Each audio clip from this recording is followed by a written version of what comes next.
Bueno, muchas gracias. Gracias a todos y cada uno de ustedes. Les voy a ser muy sincero. Cuando yo llegué de México a Salamanca, España, para iniciar mi noviciado, fue una experiencia un poco traumante, porque llegamos a España en la mañana del día del viernes 1 de septiembre del año 78. Nos recogieron unos padres en el aeropuerto, en un pequeño autobús, nos dieron una merienda española que yo no conocía, me supo rarísima, y de ahí salimos hacia Salamanca y todos mis compañeros, éramos 21, se quedaron dormidos en el camino, completamente dormidos, porque pues habíamos cruzado por primera vez, creo que todos habíamos cruzado por primera vez el Atlántico, que era un viaje bastante largo en ese tiempo. Era, no me acuerdo, pero algo así como unas 18 o 20 horas con una parada en Toronto. El hecho es que mis hermanos se quedaron dormidos y yo era el único despierto. Iba viendo el viaje de Madrid a Salamanca, todo seco, un calor tremendo. En ese tiempo se usaba todavía quemar los campos, la paja de los campos. Entonces estaban todos quemados. Horrible.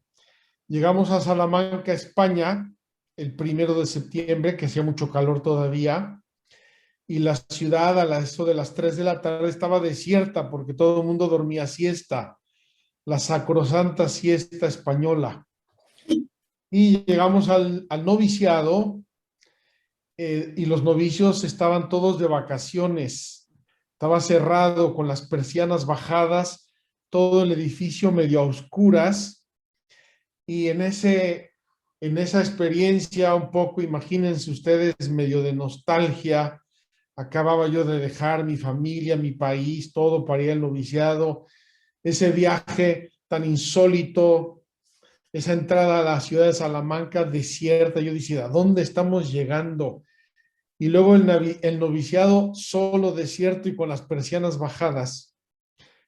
Pues en ese ambiente apareció un hermanito que en ese tiempo debió tener unos 18, 19 años, delgado, muy buena gente, muy amable, muy Sergio Arturo Córdoba, que nos dio la bienvenida en Salamanca y que nos explicó el colegio, que nos preparó una cena y que nos invitó a descansar porque teníamos todo el jet lag de nuestro viaje de México a España.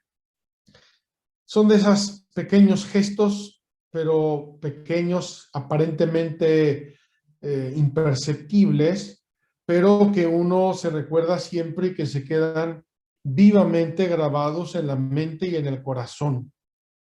Repito, en un momento humanamente, pues podemos decir difícil para un adolescente, apareció este hermano alegre, servicial, caritativo, muy delicado, muy fino en su trabajo, en su trato, en su servicialidad, en todo, y hizo la gran diferencia para nosotros en ese momento.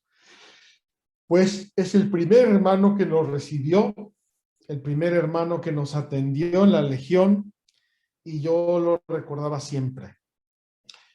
Como él venía de la escuela apostólica, teníamos la misma edad prácticamente, aunque yo llegué un año más tarde, lo alcancé.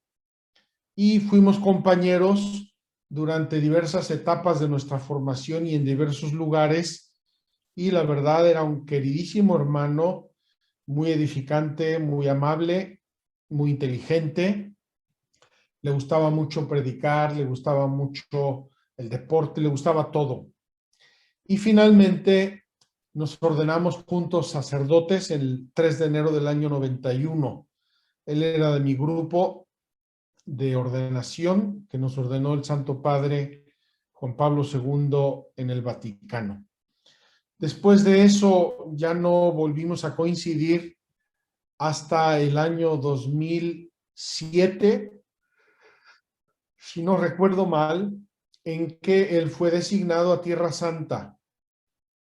Ya tenía unos 12 o 14 años de sacerdocio, 15 años posiblemente de sacerdocio, ya estaba curtido en la predicación, en la vida espiritual, etcétera. Y yo creo que la Tierra Santa significó para él un grande crecimiento espiritual, un grande crecimiento en su fe, en su amor a Cristo, en su conocimiento del Evangelio. Él, repito, como entró de niño al seminario, había mantenido siempre ese candor alegre, sacerdotal, seminarístico, muy lindo, muy hermoso, muy fresco, y su contacto con la Tierra Santa fue muy enriquecedor. Pero la Tierra Santa por sí misma sola es muy hermosa, es muy importante, pero no dice todo. Se junta para nosotros en nuestro ministerio en Tierra Santa, se junta un componente, se hace un compuesto de dos elementos maravillosos que a nosotros nos toca mucho el corazón. La Tierra Santa y los peregrinos, es decir, personas concretas, con historia concreta, con una vida concreta, con experiencias espirituales, humanas, religiosas concretas. Estos peregrinos y esta Tierra Santa, digamos que se conectan delante de nosotros y en parte se conectan por nuestro ministerio sacerdotal, por nuestra misión de ser guías, por nuestra misión de explicar.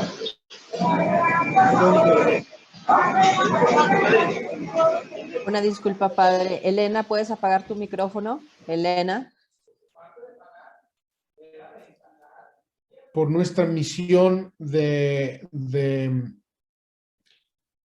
atender a los peregrinos en esa búsqueda tan hermosa.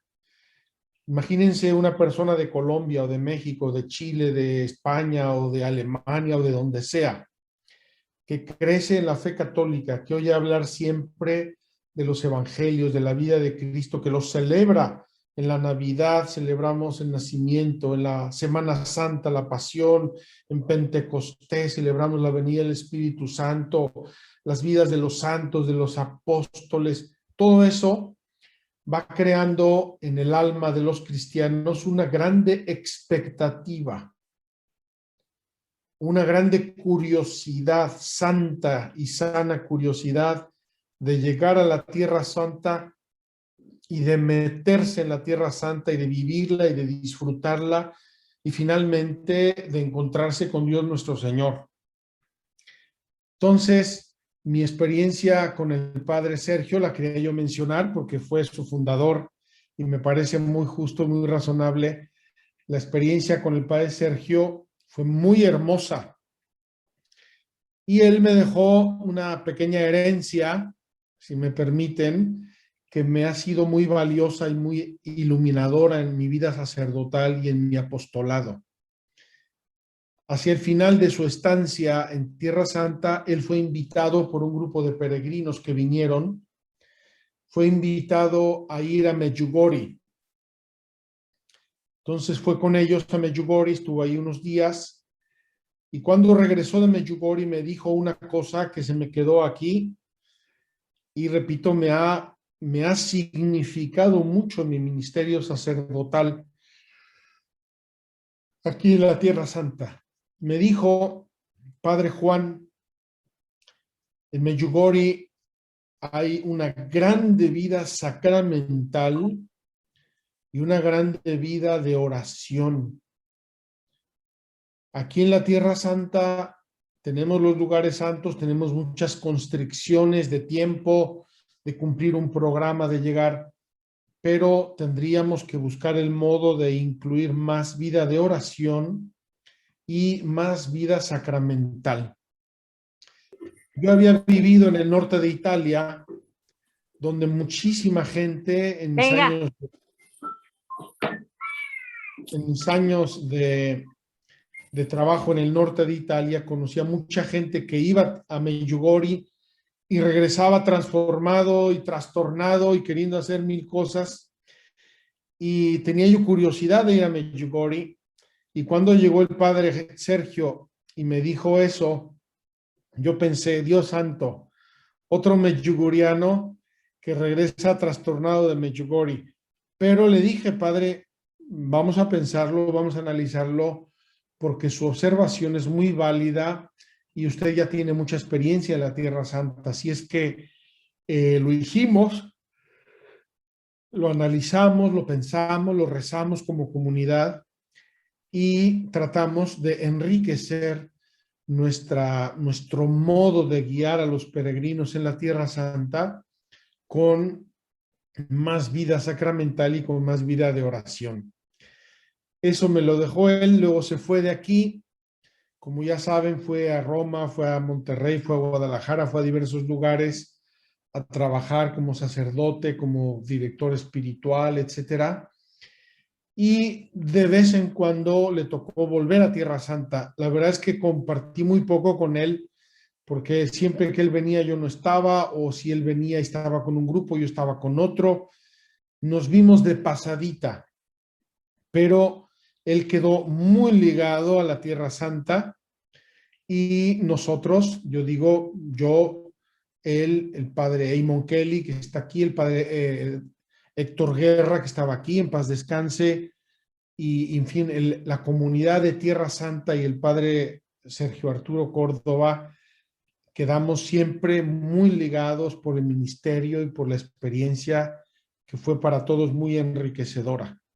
Quiero terminar esta larga introducción sobre mi experiencia con el padre Sergio, que me pareció obligada desde que él murió.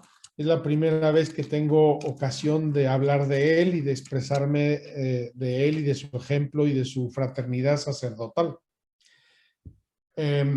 Cuando él llegó a Tierra Santa, tuvimos un retiro mensual que solemos tener aquí en la comunidad.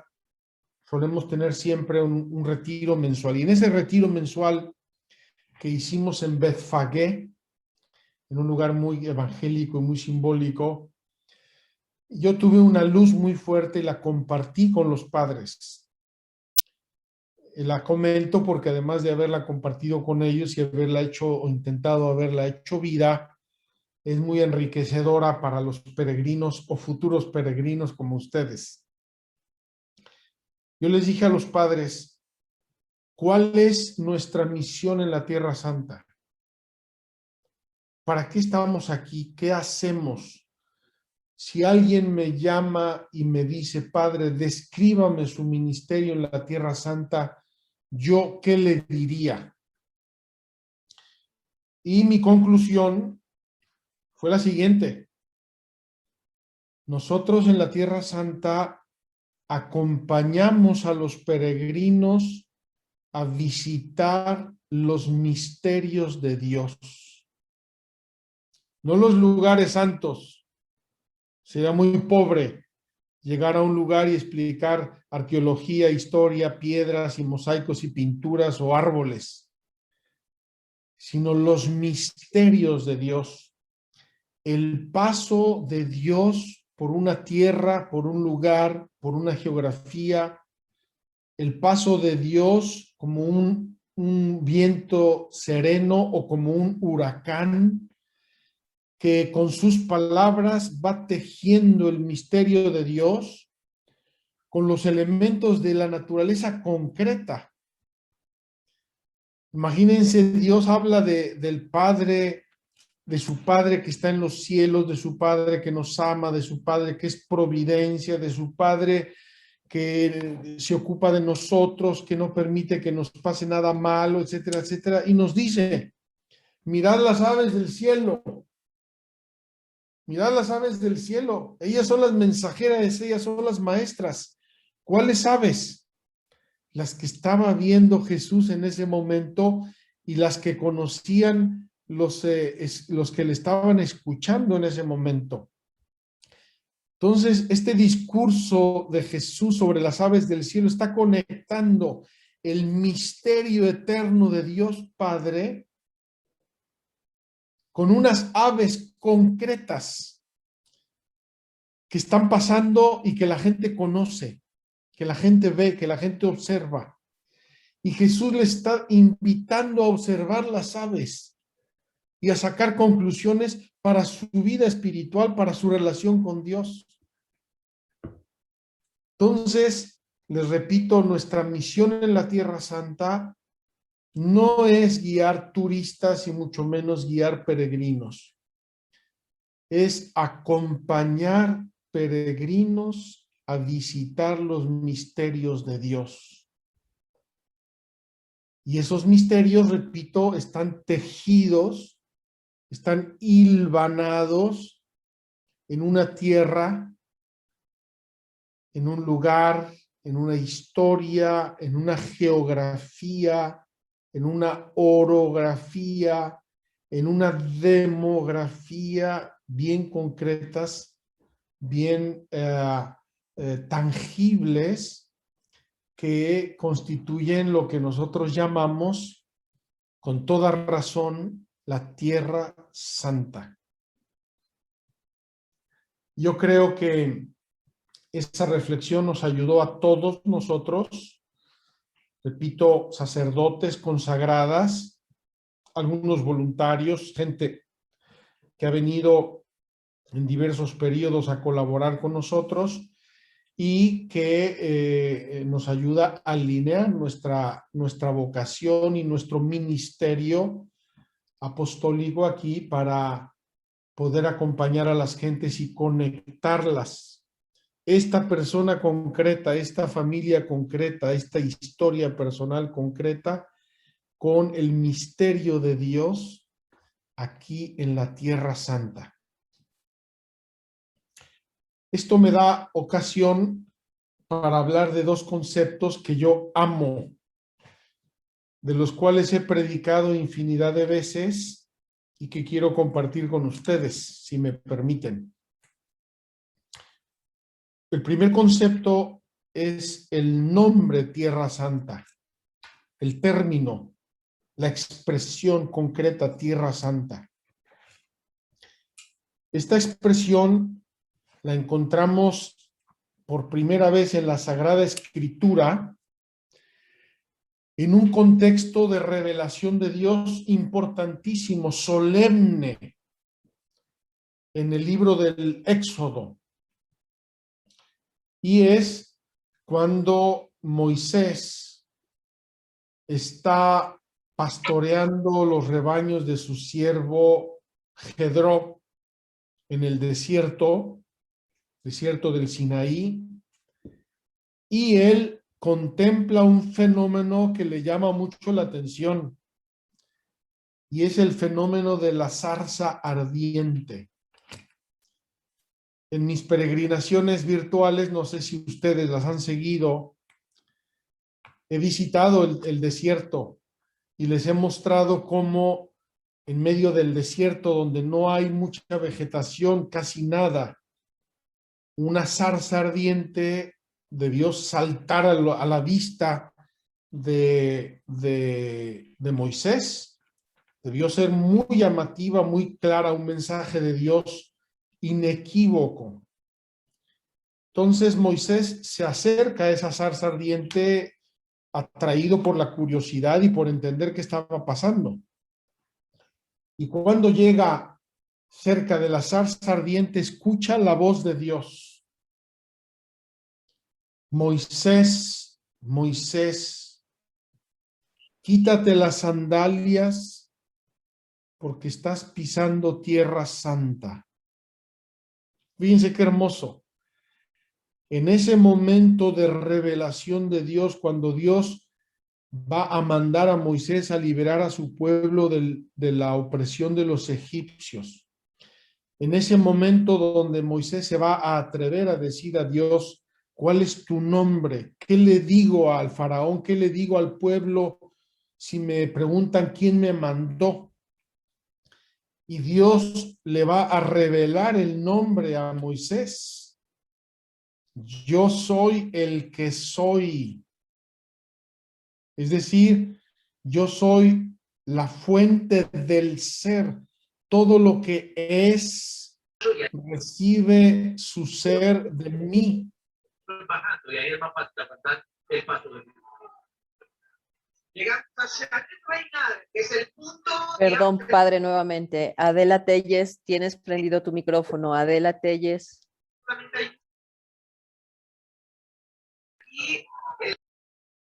Entonces, ese momento solemnísimo de la revelación del nombre de Dios, ese momento solemnísimo que marca el inicio del éxodo, la vocación de Moisés, la liberación del pueblo, con toda la riqueza simbólica que tiene ese momento, ese lugar y esas personas, tienen como centro de la experiencia la Tierra Santa. Estás pisando Tierra Santa. Descálzate, Moisés. Descálzate porque estás pisando Tierra Santa. Yo he intentado de muchas maneras entender qué significa ese descálzate. Y me atrevo a hacer 3 interpretaciones. Si me permite, las comparto con ustedes. La primera interpretación es: sé humilde. El descalzo, no sé, en Colombia, en México, el descalzo es el pobre, es el humilde, es el que no tiene zapatos, no tiene dinero, no tiene cultura, no tiene, es la persona simple, llana, que es descalzo. Y nosotros, cuando nos descalzamos, nos hacemos semejantes al pobre, nos acercamos al humilde, al sencillo, tocamos una realidad humana de desposeimiento muy grande y por eso nos descalzamos. Esa sería una primera interpretación de una descalcez, diría yo, social, si me permiten, social, ¿verdad? Descálzate, sé humilde, sé pobre, despójate de ti mismo. Una segunda interpretación de descalcez llamo la experiencia con Dios. Es decir, entre más sentidos intervienen en una experiencia, más profunda y más honda se hace esa experiencia y nos marca con más profundidad en nuestro corazón, en nuestra historia personal. Yo no sé si alguna de ustedes escuchó hoy mi misa, pero en la misa de hoy conté una experiencia precisamente de cuando era niño y escuché a mi madre hablarme de la historia de José en Egipto. Y mi madre, que era una gran catequista, tenía mucha experiencia de catecismo por muchas razones, nos hacía la cosa tan actuada, tan dramática, tan viva, que a mí me tocó el corazón y se me quedó, a mis 4 o 5 añitos, se me quedó la historia de José metida en el corazón y nunca jamás se me ha salido. Entonces, cuando Dios le dice a Moisés, descálzate, le está invitando a una experiencia muy profunda, inolvidable, fuerte, que incluye los 5 sentidos. Es decir, yo no sé si ustedes alguna vez se han descalzado físicamente.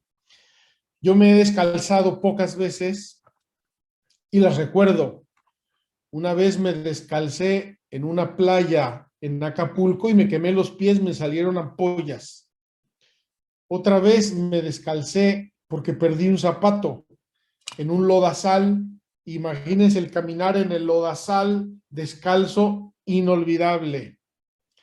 Otra vez me descalcé para entrar en el Mar Muerto y había unas piedras de sal del Mar Muerto que me cortaron los pies y me ardía mucho con el agua salada, inolvidable.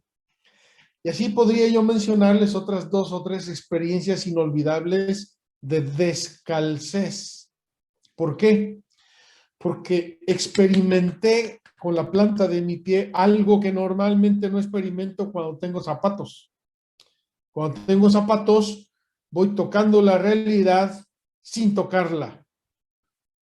No siento el frío, no siento el calor, no siento la espina, no siento el clavo, no siento la piedra, no siento el cristal, no siento el agua, no siento muchas cosas. ¿Por qué? Porque voy calzado.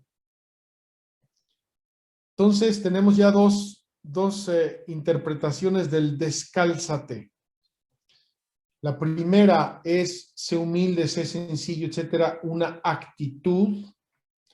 Y la segunda es abrir mis 5 sentidos a una experiencia profunda, una experiencia tocante que me entre en el alma por los 5 sentidos y que no se me salga más del alma, del corazón. Una tercera interpretación que yo hago es descálzate es experiméntalo todo, tócalo todo. Cuando vienen los peregrinos yo les digo, métanse al mar de Galilea, métanse al río Jordán, toquen la piedra del Calvario, lloren en Getsemaní, huelan el perfume de la piedra de la unción, carguen un niño Jesús en Belén, es decir, acérquense con todos los medios y recursos que tienen a disposición, acérquense a lo que dice el Evangelio, acérquense a la palabra de Dios, acérquense al misterio de Dios. Fíjense que no le dice la voz a Moisés, Moisés, apártate de aquí porque es tierra santa. No le dice apártate, no le dice escápate, no le dice huye, le dice descálzate. Es decir, abre tu ser, tu cuerpo y tu alma a la experiencia que vas a tener aquí en este lugar santo, tierra santa. Y esto está compaginado con el tercer sentido de mi interpretación del descálzate. Yo les digo a las gentes cuando vienen a Tierra Santa, si yo voy a tierra fría, me enfrío. Si voy a tierra húmeda, empiezo a sudar. Si voy a tierra caliente, me caliento. Y si voy a tierra santa, en buena lógica, si voy a tierra santa, me debo santificar. Debo experimentar las cosas santas. Debo experimentar las cosas santas. Y las cosas santas, como ya les dije antes, son las que nos refiere el Evangelio, son las que nos refiere la tradición de la Iglesia, son los signos sacramentales, son estos lugares maravillosos que en una preciosa expresión de San Jerónimo es el quinto evangelio, la Tierra Santa. El quinto evangelio, la Tierra Santa. Bien, quiero añadir una reflexión más de mi experiencia en la Tierra Santa y después, si quieren, con mucho gusto, en unos 5 minutos, podríamos dejar espacio para preguntas, para comentarios, con mucho gusto, y si puedo se las contesto, y si no, pues me van a disculpar. Lo que no puedo hacer, no lo puedo hacer. En la Tierra Santa, en los lugares santos, frecuentemente uno se encuentra una frase latina que expresa lo que pasó allí. La frase latina es latín porque esa era la lengua oficial de la Iglesia en los siglos pasados. Es una lengua clara, lapidaria, inequívoca. Es la lengua en que se forjó el cristianismo, la Sagrada Escritura, etcétera. Por lo tanto, esas frases latinas que uno va encontrando aquí y allá son muy expresivas por supuesto hay que saberlas traducir, saberlas entender. Les puedo decir 2 o 3 preciosas. Una en Nazaret. Verbum caro hic factum est. Verbum caro hic factum est.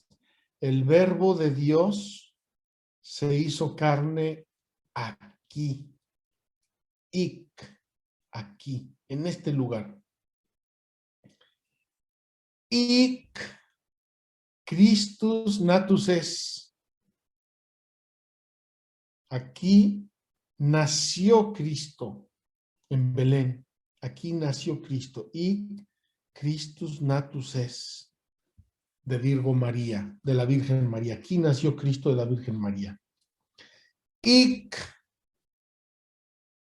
amoris Christi traditum es, no recuerdo la frase exacta,